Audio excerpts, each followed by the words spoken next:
welcome back to Welcome Home Custom. Today we are going to learn how to assemble our bloom bouquet of flowers and our wedding table number signs. Let's get started.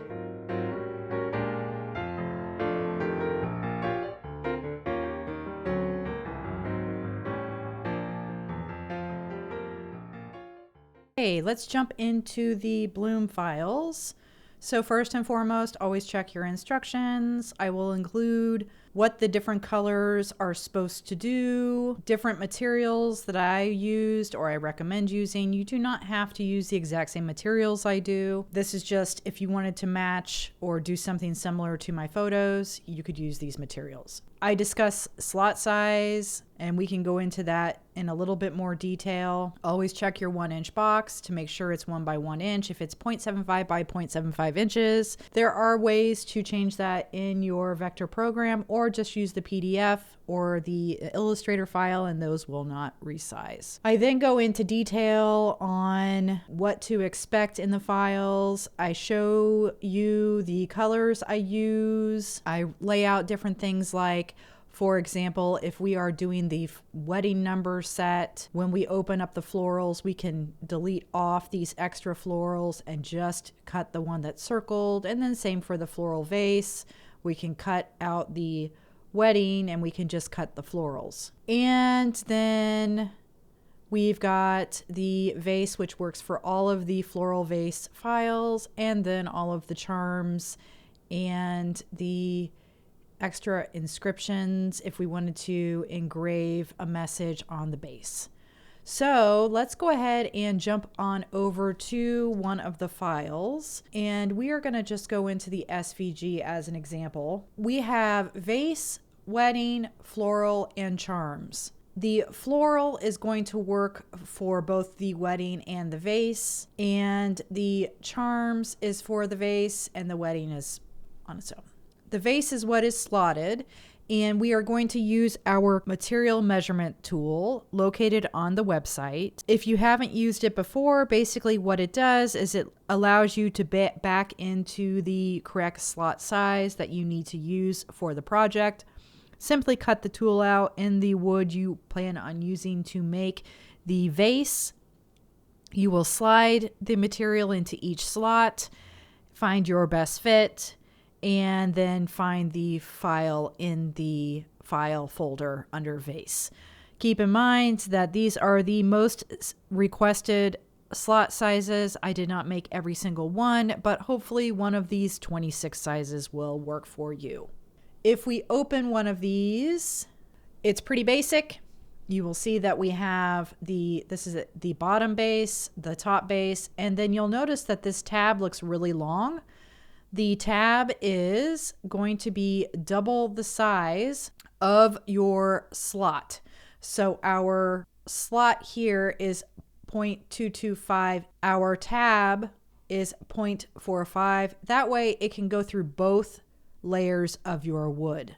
Basically, it's saying the thickness of the wood measures at 0.2250. So in order to get through both, we double it, and we are at 0.45. Let's go ahead and delete this off. Let's open up the florals. Let's just pick one. Let's pick the calla lily because it's got a little bit more involved. I have the magenta. Well, first of all, again, what I said about the vase. So if you're cutting the vase, you're going to want to cut the vase and you're going to want to cut the blooms. If you're cutting the wedding, you're only going to cut wedding. Now you'll notice that I have magenta on here. That is so that we can do a really fast draft, quick score.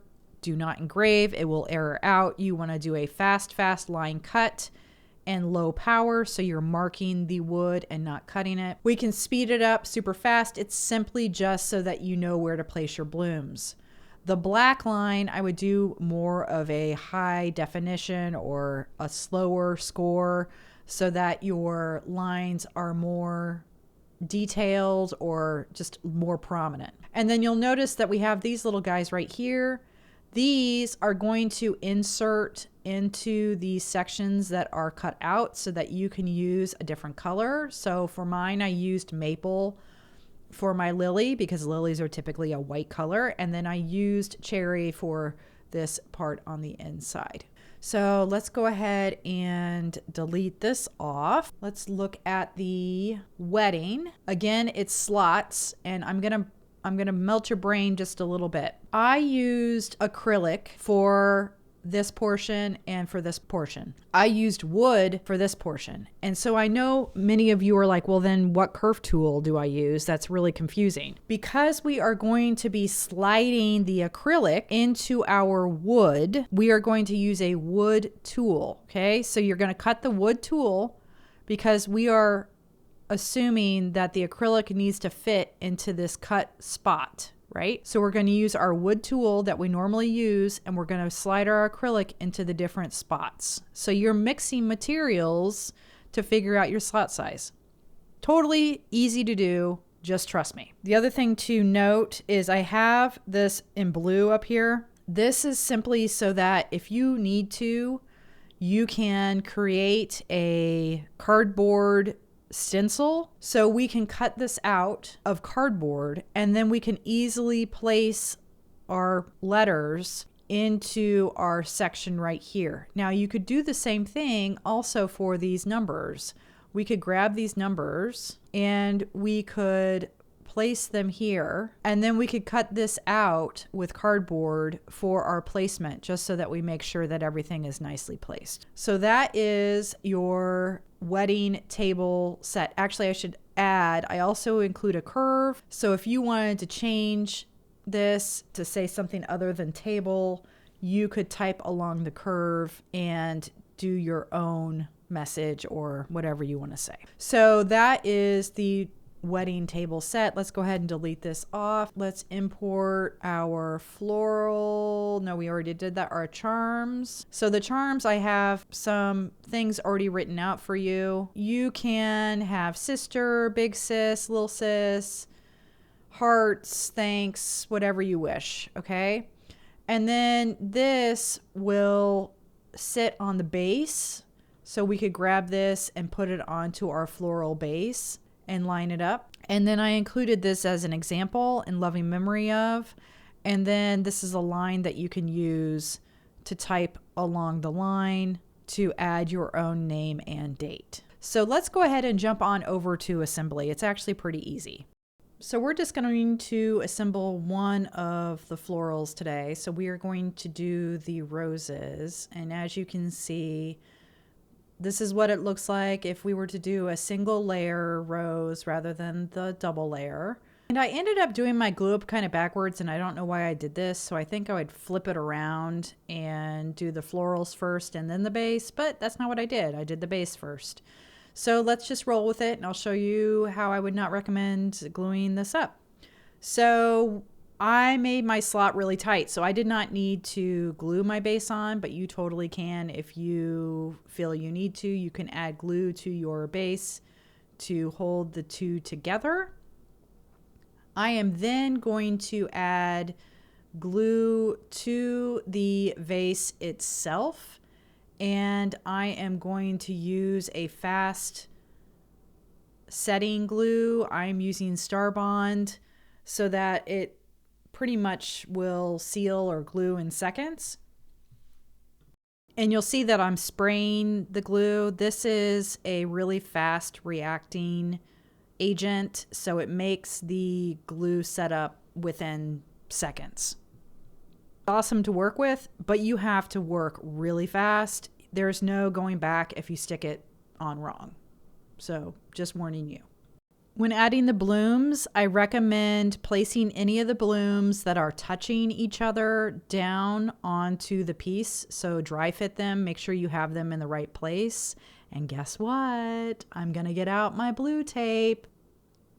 So we'll just place the tape right over the blooms just so that we know how they are arranged, and we're going to set them off to the side. Now we can go ahead and add our glue to the bloom backer, and we will place our blooms back on top. This way we know that our blooms are going to line up just the way they should. I'm not using the accelerant or the activator this time because I want a little bit more working time to mess around with the blooms. It's still going to dry a lot faster than a wood glue, but it's not going to dry instantly like it does with the spray. Once you have all of those blooms squared away, you can go ahead and add your secondary blooms that aren't really touching anything, glue those into place, and we can move on to the next step. Next, I'm going to cut my ribbon. I cut my ribbon to about 14 and a quarter, 14 and a half. It's very inexpensive 1/8 inch ribbon that I'm going to double wrap around and tie in a bow onto the vase. So I'm going to make a loop. I'm going to thread the loop through the front to the back of the charm, and then I'm going to feed the ends of the ribbon through the loop. Next, I am going to lay my charm on the top of my vase. I am going to wrap the ribbon around to the back and then back to the front, and I'm going to tie a bow. If you're okay with wasting just a little bit of ribbon, you could cut your ribbon longer, and then you may not have to mess with it as much, and then you could just trim the ends. Now let's jump back over to the wedding table numbers really quickly. As I mentioned, you could use that one piece to cut out and make a jig for yourself out of cardboard, and then I used 3M when I cut out my acrylic, so I was able to just place these down, basically using the cardboard like a stencil, and then I knew everything was lined up. As far as lining up your blooms, you will want to have the table word already on the acrylic. That way you know you're not going to interfere with the bloom itself. You're going to want to push it towards the word table to the right as far as you can. It is okay that is hanging over on the left side. It is not supposed to be symmetrical. It is supposed to be asymmetrical, and that's part of the beauty of these table numbers. Okay guys, that's it. Hopefully you found this tutorial helpful. Make sure to subscribe to the channel and check out more tutorials just like this. Thanks so much.